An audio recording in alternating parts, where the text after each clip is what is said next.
ગુજરાતીઓનો જમણવાર તો દાળ ભાત વગર અધૂરો જ છે. તો ચલો આજે આપણે બનાવી લઈએ લગ્ન પ્રસંગમાં મળતી એવી ખાટી મીઠી તુરની દાળ.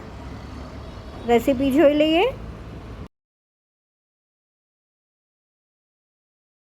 આપણે હાફ કપ દાળ લીધી છે, જે 3 થી 4 વખત આપણે વોશ કરી અને લીડ લગાડીને કુકરમાં બાફવા મૂકી દઈશું, જેની અંદર મેં સિંગ પણ મૂકી છે 1/4 કપ જેવી.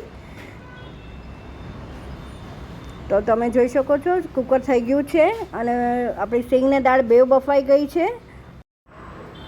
તો આપણે દાળ ચેક કરી લઈએ, બફાઈ જ ગઈ છે. તો હવે આપણે તપેલીમાં લઈ અને બ્લેન્ડ કરી લઈએ, સિંગ કાઢી લઈશું. એ દાળ બ્લેન્ડ થઈ ગઈ છે, જે મેં તપેલીમાં કાઢી લીધી છે. મેં દાળને બ્લેન્ડ કરી અને 1 ગ્લાસ પાણી એડ કર્યું છે, જેની અંદર મેં 1/4 ટીસ્પૂન હળદર એડ કરી છે. સાથે દેશી ટમેટું જે આવે છે એ એડ કર્યું છે, જેથી દાળ બફાતી જાય ને ટમેટું ચડતું જાય, સ્વાદ સરસ આવે. સાથે જ હવે મેં એક મોળું મરચું અને આદુની પેસ્ટ લીધી છે,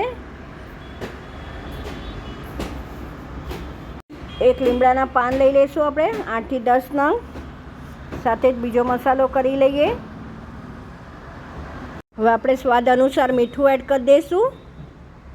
સાથે આપણે સિંગ એડ કરી દઈશું. આપણે 2 વખત સિંગ એડ કરીશું. 1/4 કપ છે ટોટલ સિંગ.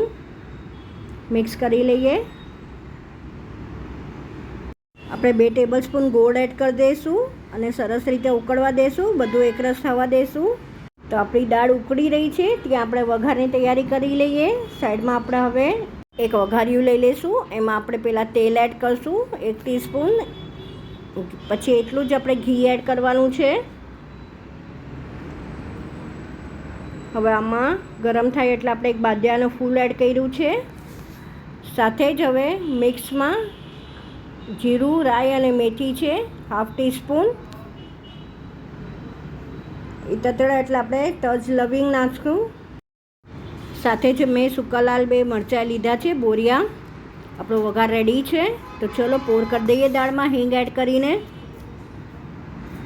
તો આપણો વઘાર રેડી છે અને દાળમાં પહેલાં આપણે મરચું એડ કરી દઈશું અને હવે વઘારમાં આપણે હિંગ એડ કરી અને એડ કરી દઈશું. તરત જ ઢાંકી દેવાનું છે. તો વઘાર એડ થઈ ગયો છે અને હવે આપણે એક બોઇલ લઈ લઈશું ફરીથી. સાથે જ મેં કોથમરી પણ એડ કરી દીધી ચોપ કરીને. ઓલરેડી આપણે દેશી ટમેટું એડ કર્યું છે, તો સ્વાદ મુજબ આપણે લીંબુનો રસ એડ કરીશું, ઉકાળી લઈશું અને સાથે આપણે સર્વ બી કરી દઈએ. તો રેડી છે આપણી દાળ, જે મેં ભાત સાથે સર્વ કરી છે. સાથે મેં પાપડના લાલ તળેલું મરચું એડ કર્યું છે.